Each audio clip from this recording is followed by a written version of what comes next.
Hey everyone, welcome to another amazing episode of Trauma Behind the Glamor. Step into the world behind the spotlight with Trauma Behind the Glamor, a powerful new podcast hosted by none other than Ra. Each week, Ra sits down with artists from all walks of life, models, fashion designers, actors, and musicians who share their unfiltered stories of struggle and resilience. And today, we have an actor, a model, a comedian, and an author here with us today from right here in New York City, Piyali Syam. And let me tell you, just as we tell every time we come on here, it's all about you understanding you are not alone.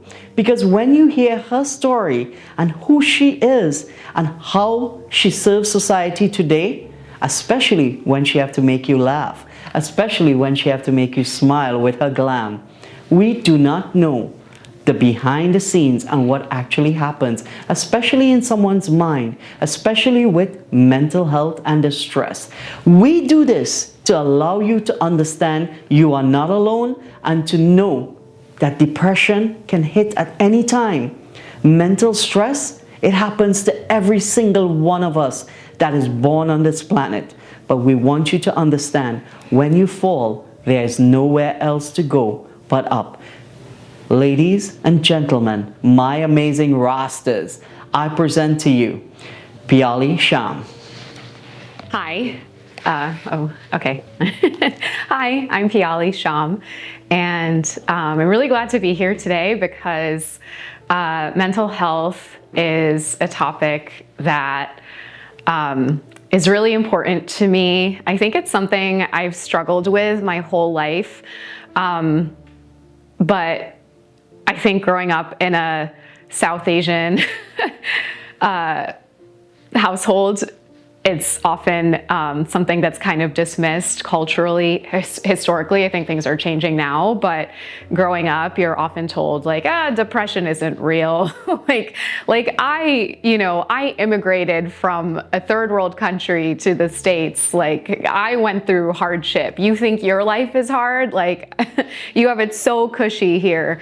I'm Bengali, so the author Jhumpa Lahiri has a really great quote in one of her short stories, I think, about this, where she talks about this, where basically children of immigrants are told, your depression doesn't matter, your depression isn't real, because think about what we went through. But I think I knew I wasn't normal when I was 10 years old. I was a child, and I just have this vivid memory of crying face down on the floor of my parents' bedroom about the passage of time and how a decade of my life had already passed and my childhood was over. And I don't think that was normal. I think also a lot of things about my upbringing specifically, I didn't necessarily realize weren't normal until I was an adult and in therapy. And we have a lot of narrow definitions of trauma. I remember a few years ago, I got an ad for a study about PTSD. And I went through this phone screening process, and literally the questioning went like this. The interviewer asked me, have you been in a car accident? No. Have you been in a natural disaster? No. And she asked me all these kind of extreme questions. And then she said, I don't mean to minimize your trauma, but you don't qualify for this study. And I was like, wow, my trauma's not good enough for you? Like, that's crazy. But I think in therapy, I've realized that trauma can take many different forms and different experiences. So I think a big part of the reason I became a comedian is because I think humor is a very powerful way to cope with trauma. I had an acting coach who quoted, I think it was Brecht, don't quote me on his quote, but he would say that humor the purpose of humor is to force the audience's mouths open with laughter, and while their mouths are open, shove a spoonful of truth down their throats. Sorry, I got a little distracted by that hammering or something happening. But yeah, I think I actually, when I became an actor, I really had no interest in comedy at all, actually. I wanted to do drama because that's what I was drawn to.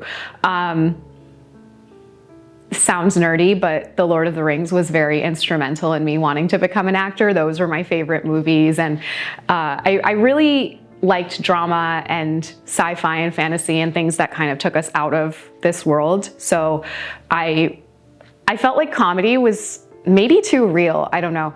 And then my first day of acting class, I was doing a dramatic monologue, I was crying, and my acting teacher says after I finish, "You're very funny, dear." And I was like, I'm crying and I'm funny, what? And it's crazy because later I was reading the foreword of his book, and Jennifer Aniston was one of his students, and she wrote the same, she writes that she had the same experience in my acting teacher's class. His name's Anthony Abeson. She wrote word for word, I was crying, and he told me, "You're very funny, dear." And I was like, does this mean I'm the next Jennifer Aniston? But I think I realized through just gradual signs I was getting in my artistic journey that was instrumental. My first day of acting class, I did a bra commercial where I was improvising, and everyone on set asked, "Do you do stand-up comedy? Because you're so funny." And I kept getting annoyed that people were telling me to do comedy, because I was like, no, I'm a serious actress. Why does everyone keep telling me to do something that I don't see as serious?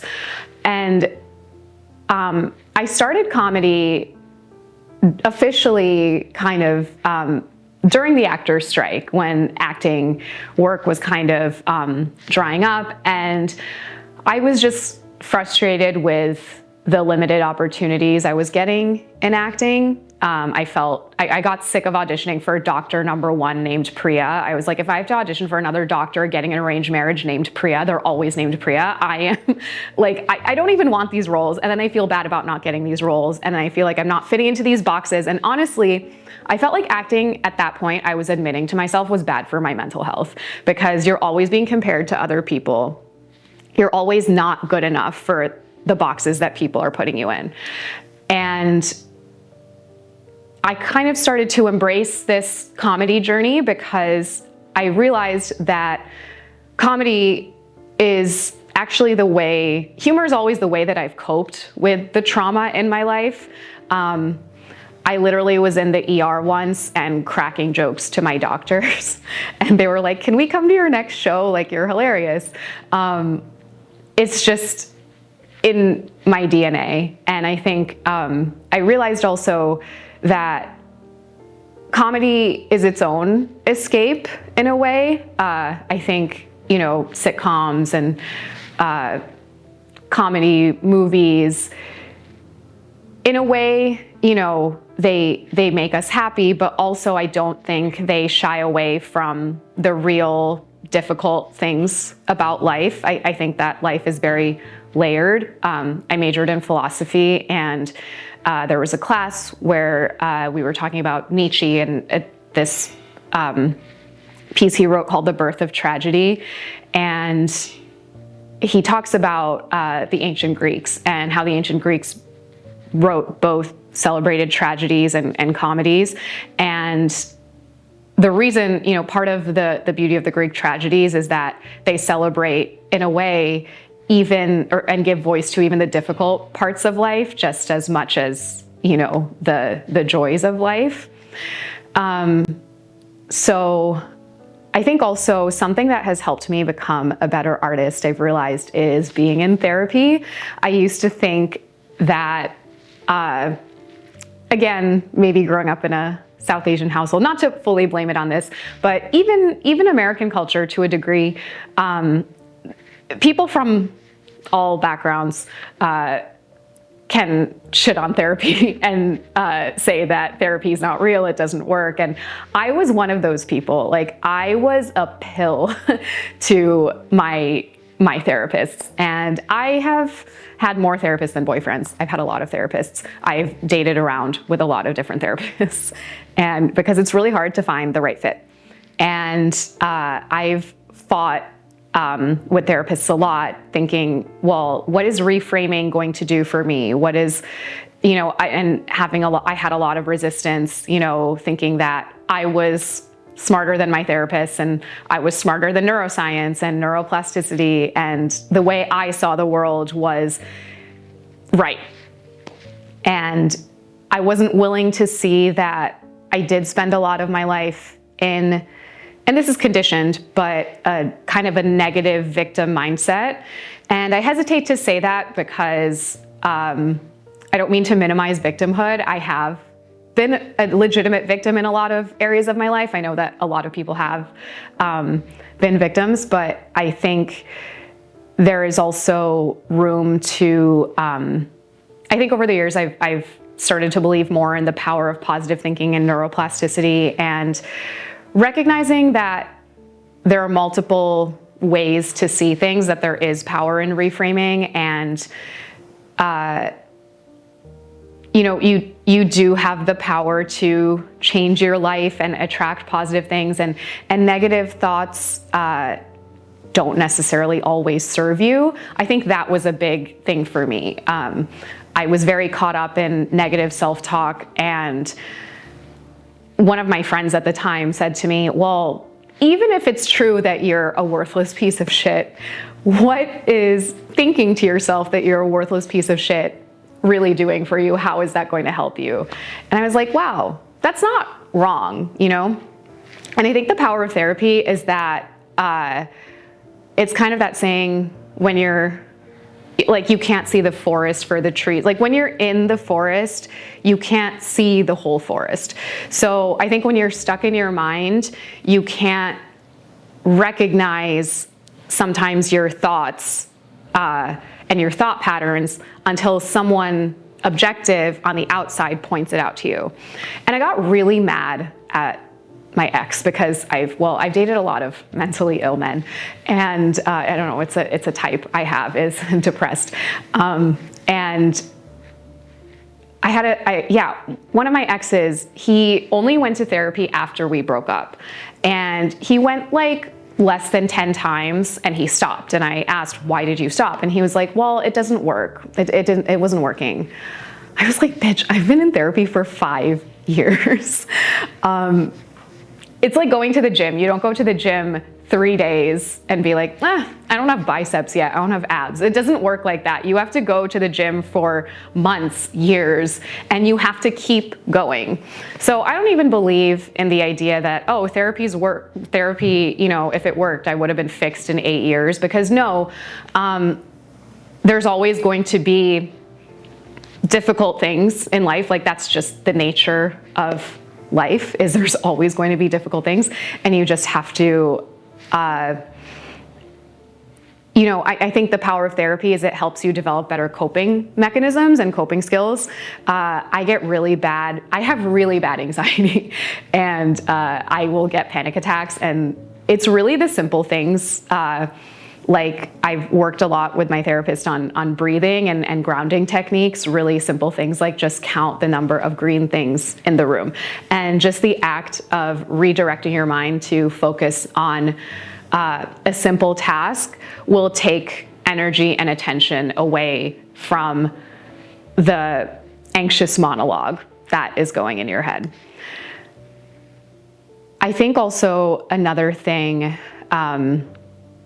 that I'm struggling with personally is social media. So I think in the past few years, and also now being an actor, being a comedian, so much of my work is in social media. So, sometimes I wish if I was in like finance, I don't need Instagram. Sometimes I wonder why like normal people even have Instagram, because I'm like, what's the point? Like, I have to do this because this is how I book shows, this is how I book work, this is how I found out about this podcast. But social media is a terrible place. It is really, there is a lot of good that can come out of it, but there's a lot of bad. I think what really sucks about social media is that people don't see the full you. They just see a snippet of you, and anyone can say anything to you and judge you based off of, yeah. So social media definitely can be a real challenge for mental health, because I can look at my phone at any given moment, and I can be having a great day, and I can look down at my phone and see, you're ugly, you're fat, you're stupid, you're this, you're that. And from someone who knows nothing about me. And it's crazy because, and it's really easy for people to say, don't listen to them, they're just losers in basements. And they are, 90% of the time. No, every percent of the time, 100% of the time. You look at these profiles, and either they're so cowardly that they don't even have a profile picture, and they have 0 followers, 0 posts, like burner account. Like I have a few that follow me just to post negative comments. And it makes me think, well, it's very easy to say, oh, don't let it get to you, but it does. Of course it does. I'm a human being. I'm an artist. I'm a very sensitive person. I'm so sensitive that, in fact, when I was in school, my mom would write letters to the principal every year asking, she would do research with my dad. She would ask my dad to ask all the people at the hospital he worked at, who's the nicest teacher? Because she was afraid that if I would get yelled at by a teacher, I would start crying, which is really nice that she did, maybe just so she could yell at me at home instead. But it was crazy because also I was a very timid, well-behaved child. The likelihood that I was gonna act up or get yelled at was already very low. But the point being, I am a sensitive person. I think it's an unnatural thing to kind of train myself to not let things get to me. Even if I can intellectually recognize that those people's opinions are meaningless and they're so pathetic that they just feel the need to tear people down online that they don't even know. I still have an emotional response to it. But again, reframing can be helpful, right? So I've started to kind of reframe as haters are just super fans. And the crazy thing about social media is that comments are engagement, and it boosts your content in the algorithm. So the irony is that when people stop to write something negative, they're actually only just helping me, which is, again, a crazy thing. I think also just being a woman online is really hard because you just can't win. I was overweight as a child. I was pretty overweight. And I grew up and I lost weight. And I still get called fat online, which is crazy because I'm a size 4, which shouldn't matter, but not even close to actual plus size. But it's crazy. I was I lost weight and I'm still getting called fat online. What? But the other thing is also then, I will post, I really love the beach. I love warm climates. So I'll post what are commonly known as thirst traps, because it's literally just maybe a picture of me on vacation. And also, I've worked hard to get to where I am. I go to the gym, I work out. I went to the gym before I came here. So why should I not post, something pretty normal attire for where I am? And that's the thing, as a woman, you just can't win, because then, sure, I'll get called ugly and fat, but then I'll also get, DMs like, I'm jerking off to your pictures right now, which is crazy. So I'm do I have to, wear a turtleneck to be taken seriously? That's bullshit. But then also people will still comment on my boobs when I'm wearing a turtleneck. So I don't know what people want from me, but I think the trick is just being so, especially in comedy, being just so authentically yourself that it doesn't matter what people think. Welcome back to Trauma Behind the Glamor. Whoa. Piyali, You have just brought it. We don't need a therapist on here today. You actually brought it. And you give them so many great advice. You heard her. Therapy just doesn't happen overnight. It doesn't happen in less than 10 days. It takes a while. She brought in so many great analogies, like the gym. You don't just go to the gym today and expect biceps or abs. You have to eat properly. Water. Drinking water every single day, the amount of intake that you take plays a lot in your healthy mental state of mind. And that goes together with working out, exercise, and the gym. Now, we talk about this all the time. Meditation, exercise, yoga, dancing, singing, acting, rehearsing her lines, and with her comedy, she just doesn't snap into it and walk up on stage. Everything takes preparation. And with that being said, it helps you. Your mind plays tricks on you. Just as we're going to come back in right here, as Piyali mentioned so many amazing things. Cyberbullying on social media is so horrible. Like, I think these people are so mentally broken to actually sit on their phone and decide, oh, let's just say bad things. I'm telling you, we have Trauma Behind the Glamor. We have your Trauma Talks. And someone is telling their story, and you're going to see someone comment about their nose, about their mouth, about, oh, what's wrong with her teeth? Why did she wear that? How is that relevant to the story? Because if you really listen, you would understand, oh my God, if I look at myself in the mirror, I will know that I'm in a place where I need help. So you spoke so many different things, and coming from and this is one of the biggest things, and we'll call it coming from a South Asian background. Yeah. How does comedy and acting with your family just go subtly? Because I know they don't take it too lightly. It's a little bit of a disconnect. I mean, my dad's a doctor. My mom, studied business. So I think it's ironic because, everyone watches TV, everyone watches movies. And part of the reason I went into the entertainment industry is because watching movies and TV shows was such a time of connection for me and my family growing up. But, they're like, we can enjoy it, but we don't want you to do it. Or it's almost like you're only valid in a career, or you're only accepted if you're extremely successful and financially, wealthy from it.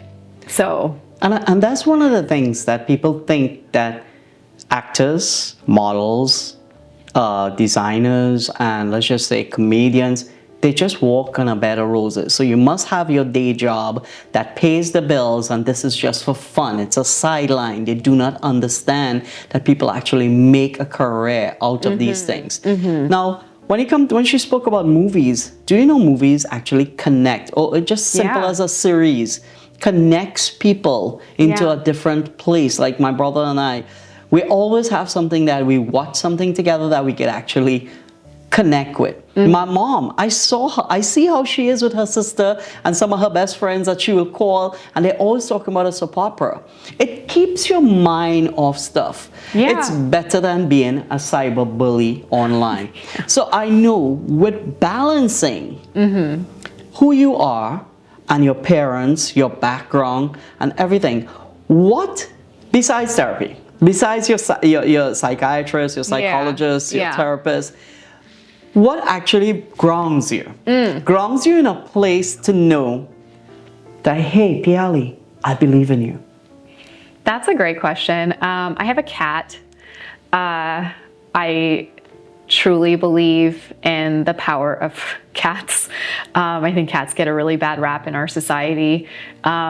There's this weird sports team thing where people are like, you can only like dogs or cats, and you can only like one, and that's it. No, I think I love dogs, but I have had cats. I don't want to say I like cats more because then I'm feeding into it, but I think I really learned to love cats because they're, first of all, and everyone says this, dogs kind of known for just loving anyone. You know, it's very freely given love. But cats, you have to work for their love a little bit. I rescued my cat from, she was a rescue, so I got her from an adoption agency. And speaking of trauma, she was rescued from a hoarding situation. So the adoption agency told me that she's very skittish, she's very shy, she'll hide, she may never be a lap cat, is what they told me. And I was like, fuck you guys, I'm gonna make her a lap cat. Like, I'm just gonna love this cat so much that she's gonna become a lap cat. And sure enough, within like 6 months, she became a lap cat. When I go home, she really just like curls up in my lap, or like she cuddles with me every night in bed. And there are studies that say that a cat's purring can actually regulate your nervous system. I think cats are magical creatures. So my cat really does ground me. I got her after kind of a traumatic near-death experience that I had. Oh. And she was an essential part of my healing. So that's one thing, is my cat. I think pets in general, because they do have that unconditional love and they're not gonna, you know, argue with you or anything, you know, they're not going to judge you. I absolutely love this. We just had on Trauma Behind the Glamor, we had Janelle Fanari, and she actually brought her beautiful fur baby Maxine on set, and it's what we speak about. Like, I tell them, we have a mental health conference on Broadway in Times Square at the Palladium. And I have been trying my best to always get them to bring some of the adopted pets, because people need to have a pet. Either it's a dog or a cat. It really calms you down in your worst situations. I'm telling you.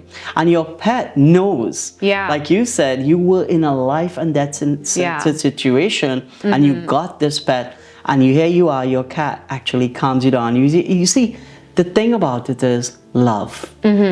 When you show an animal or a pet love, it shows you back 10 times the love that you do not expect, or maybe infinite love. And that's what happened with you, and I love that. Talking about your near-death experience, tell us about that. I don't know if I want to go too deep into that, but basically, I had an adverse reaction to some pills that I took, and they were medically prescribed, and I had to go to the hospital and have a surgery, like an emergency surgery done. And I lost a large percentage of my blood, and I had to stay overnight in the ER. And there was something very humbling about not being able to even get up to use the restroom. It's like I had to press, you know, the button to get a nurse to come, and I had to pee in a bedpan. Like, I couldn't get out of bed. Like, it was very, very obviously physically, mentally traumatic. And I think the flip side of that is surviving something like that. You're kind of just like, I don't give a fuck about anything anymore. Like 90% of the things that people make a big deal or worry about, you know, in a way, like, my life really leveled up since my near-death experience, because I just became so much more fully realized. I had less fear. I had like this second lease on life. I had more purpose. And, you know, even getting a cat was something that I'd been kind of toying with, but not ready to commit to. And then once I kind of lost everything, I was like, why not just get this cat, you know? And my cat, going back to that, like so she's really special to me. She is absolutely my baby. Like, and she knows when I, you know, am crying or upset or like stressed, like my therapist has actually told me this. She's actually advised me to, take advantage of my cat is kind of, I hate that phrasing. Okay. Use my cat. How do I word this well? But like, basically, yeah. Excuse me, I'm so sorry. No, it's oh my God. It's just my words are. No, it's good. So go ahead. No, she said part of that my cat can be a valuable grounding tool, that just, you know, focusing on like feeling her fur and, you know, listening to her purring and maybe her little cat smell, like those things can actually be very, again, healing to the nervous system. And that is so true. Your pets really do help you through a lot. It helps you through losing someone. It helps you through your mental state of mind. It helps you through your pets really do help you and really elevate your mental stress. Yeah. And with that being said, it's like you spoke a lot about different things. We spoke about cyberbullying, that people sit back there and just do that. When it is coming to believing in yourself, you see, this is what people don't understand. When they decide to bully someone or they decide to hate on them, they don't understand what a person's feeling inside just before stepping out on stage. Like, you're about to wear a top designer's outfit. The pressure, it's not just your pretty face. It's not just the beautiful makeup or the glam. But you want to make sure you shine out there, stepping up to tell your comedy. So tell us about the incident, a scenario, whereas you felt like, oh my God, this is not me. I can't do this. But you step up and he's like, you know what? I give it my all. Yeah, that's a great question. I think when I did my first stand-up comedy show, I was taking a class and I got some negative feedback during one of the classes and I almost dropped out of the show. Like my imposter syndrome took over and maybe being a high achieving enrichment kid, I've never taken criticism well. Something obviously I've had to learn to take in stride as an artist and again on social media, but I, was very close to just saying, I can't do this, giving up, I don't want to do it. And luckily, I had a really great support system in my classmates where they all said, first of all, don't agree with a lot of the feedback you got. I think you're great and I think you should keep doing it. And why not just, do the show? And right before getting on stage, I'll be real, I got my period and I was like panicking and I was like running to the store to get supplies. I was totally caught off guard. And I think maybe actually like that helped me because again, it kind of took my mind off of things. And then when I got on stage, I don't usually say this about myself, but I fucking crushed it. Like I really to date, it's like ironic that my first show feels like one of my best shows ever. Because I almost just kind of blacked out and locked in. And there's a book about this called Flow. And especially with creatives, when you get in a state of flow, you're not overthinking, in the ways that are often counterproductive. You're just doing. And I think that really took over for me in that show. And I think the high off of that really kept me going, and does keep me going. There's a saying among stand-up comedians: you're only as good as your last show. And it is really a lot of ups and downs. But I think, I think on Valentine's Day, I had 2 shows and I crushed one and then bombed the next. But that's just how it goes, And I think you just have to think, something that I always tell myself is, well, there'll always be more shows. I love that.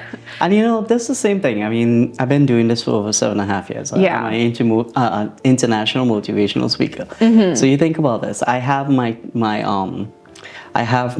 abstract. Yeah. So like you write an abstract. It could be a 45-minute long talk. Yeah. It could come down to 3 minutes. Yeah. The minute you take the mic, you could actually, so we had so many conferences, Love Yourself, Believe, now we have Forgive Yourself. And the minute you get a topic, just like on Broadway 2 years ago, we spoke about social media and the mental place that it sends you into. And the thing about that is, the minute you have the mic and you stand in front of people, you just flow. As you said, your truth comes out. Yeah. You're prepared for something. Yeah. You do what is best for you. Yeah. You give it your best. And that's the thing about it. It's all part about believing in you. I love the part about your period, and it's nothing to be ashamed of. As It's natural. we had on Mental Health Bites a while back. That's another one of our podcasts, Mental Health Bites. Yeah. And we had an amazing person from Heal Cycle, and that's what she does. She created this app on periods and how your different stress mode can be, and your boyfriend or your husband can actually monitor it to know, okay, I should carry chocolates for her today and don't step on her toes. So talking about periods is nothing that's bad. People are embarrassed by something, or you see It's guys who are natural. grossed out by periods, and it's so sad that straight guys are grossed out by something they love they love women so much. Yeah, exactly. So back onto the topic, yeah.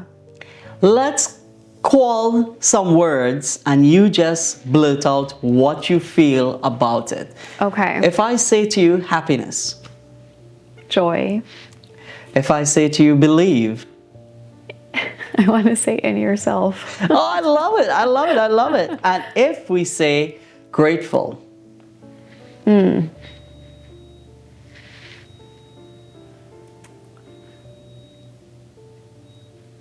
Acceptance. oh, I love that. Yeah. And the last one, what if I ask you, what does giving up mean to you? Giving up. I think sometimes giving up can be a good thing, depending on what it is. I think I was talking about earlier how I had a lot of resistance, right? And going back to how acceptance came up when you said gratitude. I think a lot of unhappiness comes from wanting things to be different or wishing things were different and focusing on things, not really accepting things as they are. I think there's a lot of freedom in kind of surrendering. They say a lot of unhappiness comes from unrealistic expectations, or, the whole comparison is the thief of joy. There's always going to be someone with more money, with this, with that you don't have and you weren't born with, or whatever. Key moment for me that came in therapy. And, a lot of really powerful realizations are very simple at their core, but you don't really understand it until you've experienced it. So I had a moment with my therapist where I was just complaining, right? I was so caught up in the negative self-talk, and my ex was really successful, and he had just booked this big job, and he had all these social media followers, and I was so hung up on oh, he did all this horrible stuff to me, how does he deserve success? And I feel I was just monologuing, right? I was I haven't accomplished anything, coming from, again, the cultural upbringing that you're worthless if you're not successful, and the obsession with success, right? And my therapist said, such a powerful realization. She said, your life is about more than accomplishments. And that was such a light bulb moment to me. I actually was at lunch with a kind of a long lost friend I randomly ran into yesterday and reconnected with. And she's also from an Asian background. And she started crying when I said this to her. She was like, wow, I'm so happy I ran into you. And this was something I really needed to hear. And that was something I needed to hear in that moment, because it was really a light bulb moment to think, wow, my life does have meaning if I don't have an Oscar or, 5 houses or, $1 million in the bank. My life is still my life. I'm still grateful to be alive. Sure, are there things I wish were different about my life? Yes, but there are always going to be those things.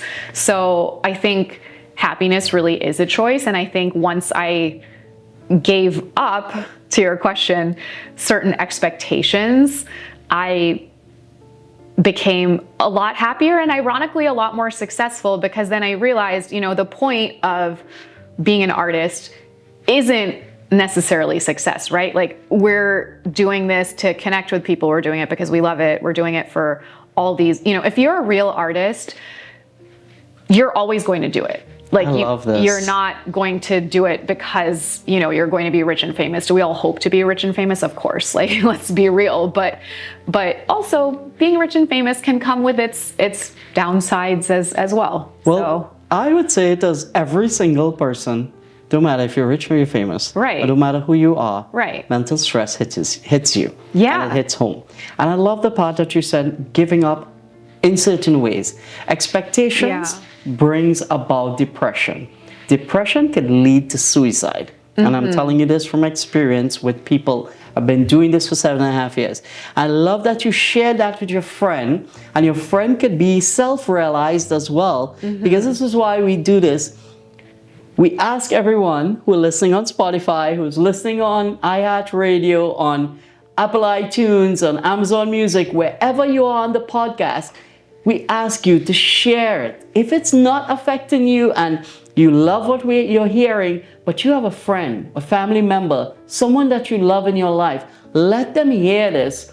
So share it. Make sure, those of you watching the live stream, comment, send us an email, send us a question, ylewrah@gmail.com. You know this is Mr. Trauma Talks. She spoke so much today on many different things that affects an artist, a model, an actor, an actress, in so many different ways. But one of the greatest things she did tell y'all is what is meant for you shall never pass you by. And what passes you by was never meant for you. And remember, when you're down and out, there once was a man who had the blues because he had no shoes. Down the street, he met a man who had no feet. Piyali, tell them where they can find you. Oh, well, you can find me all over the place. I'm always performing all over the city and outside of the city. You can find me online. Your social media? Unfortunately. Your Instagram? Instagram, TikTok, YouTube, Spell it out Facebook. My Instagram handle is Piyaltree. It's spelled Piyaltree. That's also my TikTok. And yeah. Yeah. So you all had it. Piyali Syam brought it down for you. And this is real. But before you go, I want you to do one thing for us. Will you do some comedy for us? You'll do some comedy for us, right? Tell us and show us what you can do. So stay tuned for that. And remember, share love, share kindness. Don't hate on anyone. You do not know what someone is going through at that moment. Be kind, show love, show compassion, and these things are all free. This is Raw, Mr. Trauma Talks, and the beautiful, the talented, the amazing Piyali Syam. We love you all.